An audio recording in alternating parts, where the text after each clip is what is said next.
அது மாத்திரமல்ல, நபிகளாருடைய தோழர்களாகிய சஹாபாக்களுடைய பெண்களும் கூட, சஹாபாக்களுடைய மனைமார்களும் கூட மார்க்கத்துக்கு மிக பெரும் துணையாக அவர்கள் இருந்திருக்கிறார்கள் என்பதை நாம் பார்க்கின்றோம். ரசூலுல்லாஹி ஸல்லல்லாஹு அலைஹி வஸல்லம் அவர்கள் மதீனாவுக்கு செல்வதற்கு முன்னதாகவே அங்கிருந்து நபி அவர்களை தேடி மக்காவுக்கு வந்த தூது குழுவிலே உம்மு சுலைம் ரலியல்லாஹு அன்ஹா என்ற பெண்மணியும் வந்தார். அவ மக்காவுக்கு வந்து நபி அவர்களை சந்தித்த நேரத்திலே இஸ்லாத்தை ஏற்றுக்கொண்ட ஒரு பெண்மணி. அந்த பெண்மணி மதீனாவிலே வாழ்ந்த மிக அழகான ஒரு பெண்மணி. அவருடைய தோற்றத்திலே ஒரு அழகான பெண்மணி. அந்த பெண்மணியுடைய கணவருடைய பேர் மாலிக். அந்த மாலிக் என்ற அந்த அவருடைய கணவன் இருக்கிறாரே, அவர் ஷிர்க் செய்வதிலே மிக பிடிவாதமான ஒருவர். அதாவது இஸ்லாத்துக்கு எதிரான வழியில் ஒரு பிடிவாதமான ஒருவர் தான் அவருடைய கணவர். அப்படி இருக்கின்ற நிலைமையிலே இஸ்லாத்தை ஏற்றுக்கொண்ட உம்மு சுலைம் ரலியல்லாஹு அன்ஹா அவர்கள் தன்னுடைய கணவனுக்கு ஒரு சட்டம் போடுகிறார்கள். நீ எனக்கு தொடர்ந்து கணவனாக இருக்க வேண்டுமாயிருந்தால் நான் ஏற்றுக்கொண்டிருக்கின்ற இஸ்லாத்தை நீரும் ஏற்றுக்கொள்ள வேண்டும். அப்படி ஏற்றுக்கொள்ள மறுத்தால் இந்த வீட்டில் உனக்கு இடமில்லை, வெளியே போ. பல முறை சொல்லி பார்த்தா அவர் இஸ்லாத்தை ஏற்றுக்கொள்ளவில்லை. கடைசியாக அவரை பலவந்தமாக வீட்டை விட்டு வெளியே போட்டுட்டான். போ. அதாவது இன்னைக்கு நாம பெண்களை பார்க்கிறோம், இஸ்லாம் முக்கியத்துவம் இல்லை, இஸ்லாம் என்பதற்கு எந்த விதமான முக்கியத்துவம் கொடுப்பதில்லை, மனோ இச்சைக்கு தான் முக்கியத்துவம். இன்னைக்கு நான் பார்க்கிறோம். அதாவது பாடசாலையிலே படிக்கின்ற மாணவ பருவத்தில் இருக்கின்ற அந்த மாணவிகள் பாடசாலையிலே தங்களோடு படிக்கின்ற மாணவர்களோடு காதல் தொடர்புகள் வைப்பதை நாம் பார்க்கின்றோம்.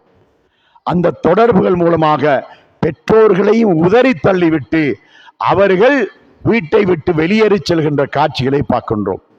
அவர்களுக்கு இஸ்லாம் முக்கியம் கிடையாது, பெற்றோர்கள் முக்கியம் கிடையாது, இஸ்லாமிய சமுதாய முக்கியத்துவம் கிடையாது. அவர்களுடைய அந்த மனோ இச்சைக்கு மட்டும்தான் அவர்கள் கட்டுப்படுகிறார்கள். ஆனால் இந்த உம்மு சுலைம் ரலியல்லாஹு அன்ஹா என்ற தாய் என்ன சட்டம் போட்டார்கள் தெரியுமா? நீ எனக்கு கணவனாக இருக்க வேண்டுமாயிருந்தால் இஸ்லாத்தை ஏற்றுக்கொள்ள வேண்டும்.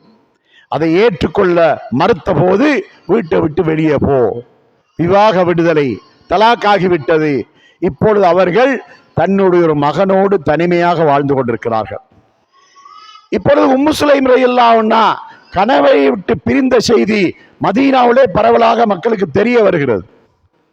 இந்த நேரத்தில் அபூ தல்ஹா என்ற ஒருவர் உம்மு சுலைம் தனது கணவரை விட்டு பிரிந்து விட்டார் என்ற செய்தி கேள்விப்பட்ட உடனே அவரு நினைக்கிறாரு, ஏதாவது பிரச்சனைகளாயிருக்கும், பிரச்சனைகளால் தான் பிரிவு நடந்திருக்கும் என்று காரணம் தெரியாத காரணத்தினால இந்த அபூ தல்ஹா என்ன செய்கிறார்? அவர் திருமணம் முடித்திருக்கவில்லை. இந்த உம்மு சுலைம் ஒரு அழகான பெண்மணி, ஒழுக்கமான பெண்மணி என்ற காரணத்தினால அந்த பெண்ணை திருமணம் முடிக்க நாடி நேரடியாக வீட்டுக்கு போகிறார். வீட்டுக்கு போய் நான் உம்மை திருமணம் முடித்துக் கொள்ள விரும்புகிறேன், உம்முடைய விருப்பம் என்ன என்று கேட்கிறார். அந்த நேரத்தில் அந்த பெண்மணி சொல்கிறார்கள், நீங்கள் இஸ்லாத்தை ஏற்றுக்கொள்ள தயார் என்றால் உங்களை நான் திருமணம் முடிக்கிறேன். அப்பொழுது அபூ தல்ஹா சொல்லுகிறார், நான் எனக்கு ஒரு நாள் அவகாசம்தான், நான் வீட்டுக்கு போய் சிந்தித்து விட்டு வந்து நாளைக்கு சொல்லுகிறேன். போயிடுறார். போய் அன்று முழுவதும் சிந்தித்து விட்டு மறுநாள் வந்து அபூ தல்ஹா இடத்தில் சொல்கிறார், உம்மு சுலைம் இடத்தில் சொல்கிறார், நான் இஸ்லாத்தை ஏற்றுக்கொள்ள தயார்.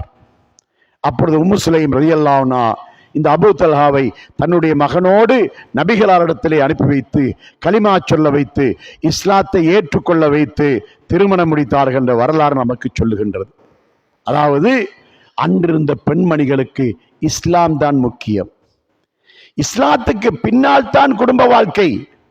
கணவனோ பிள்ளைகளோ ஏனைய குடும்பமோ எல்லாமே இஸ்லாத்துக்கு பின்னால் தான். இஸ்லாத்துக்குத்தான் மிக முக்கியமான முக்கியத்துவம் கொடுக்கக்கூடிய பெண்களாகத்தான் அன்றைய பெண்கள் இருந்தார்கள். அதனால் இன்று நமக்கு அன்று வாழ்ந்த பெண்களுடைய வாழ்க்கையிலே நமக்கு கிடைக்கக்கூடிய முன்மாதிரி என்ன? நாம் இஸ்லாத்துக்கு முக்கியத்துவம் கொடுக்க வேண்டும் என்பதை இதிலிருந்து நாம் விளங்கிக் கொள்ளக்கூடியவர்களாக இருக்கின்றோம். அதனால் தாய்மார்களே, சகோதரிகளே, நாம் இந்த இஸ்லாம் என்பது நம்முடைய வாழ்க்கையின் உயிர் நாடி. மறுமை நாளில் நாம் எழுப்பப்பட்டால் சுவர்க்கம் நமக்கு கிடைக்க வேண்டுமாயிருந்தால் அந்த சுவர்க்கத்தை அடைந்து கொள்வதற்காக இந்த உலகத்தில் வாழுகின்ற வாழ்க்கை தான் நமக்கு முக்கியம்.